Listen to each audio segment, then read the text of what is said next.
Assalamualaikum warahmatullahi wabarakatuh. Masih dengan saya Fauzi Aditya dari Universitas Pelita Bangsa. Kali ini kita akan membahas tentang Q dalam Python. Langsung saja tanpa basa-basi. Pengertian Q. Q atau dalam bahasa Indonesia yang berarti antrian adalah struktur data yang menyusun elemen-elemen data dalam urutan linear. Prinsip dasar dari struktur data ini adalah first in, first out, atau disingkat FIFO.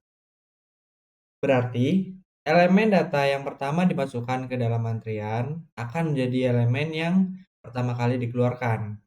Queue berfungsi untuk mengatur urutan eksekusi tugas, manajemen antrian, dan simulasi proses antrian. Selanjutnya ada prinsip FIFO pada queue, yaitu caranya bekerja adalah seperti jajaran orang yang sedang menunggu antrian di supermarket, di mana orang pertama yang datang adalah yang pertama dilayani. Pada struktur data ini, urutan pertama atau data yang dikeluarkan disebut front atau head. Sebaliknya, data pada urutan terakhir atau data yang baru saja ditambahkan disebut back, rear, atau tail.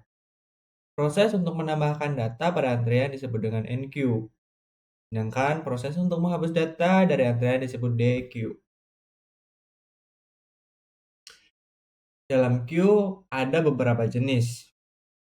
Jenis struktur data ini dapat diklasifikasikan berdasarkan cara implementasinya maupun berdasarkan penggunanya. Di antara jenis tersebut adalah sebagai berikut. Yang pertama, berdasarkan implementasinya.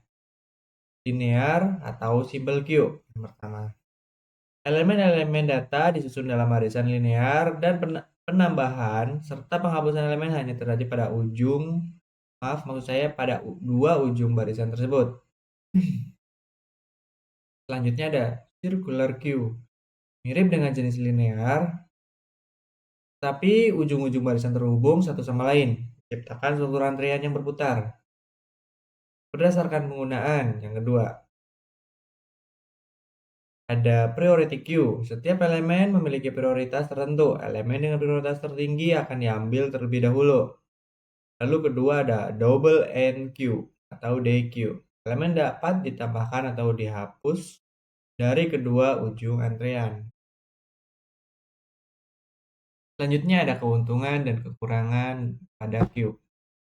Yang pertama, keuntungannya ada data berjumlah besar dapat dikelola dengan mudah dan efisien. Yang kedua, ada proses insert dan delete data dapat dilakukan dengan mudah karena mengikuti aturan first in, first out atau FIFO. Selanjutnya ada efisien dalam menangani tugas berdasarkan urutan kedatangan. Lalu kekurangannya yaitu yang pertama, tidak efisien untuk pencarian elemen tertentu dalam antrian. Lalu memerlukan alokasi memori yang cukup untuk menyimpan antrian. Selanjutnya ada implementasi dan contoh penggunaan. Penerapannya dapat ditemukan dalam berbagai aspek pemrograman. Misalnya, dalam simulasi antrian di kasir supermarket, seperti pemrosesan tugas pada sistem operasi, sequence ketikan pada keyboard, dan masih banyak lagi.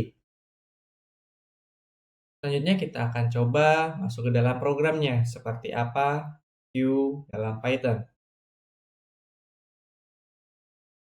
Nah, kali ini saya sudah membuatkan program tentang Q, di mana saya di program ini terdapat sebuah kelas bernama Q dan ada beberapa fungsi di dalamnya.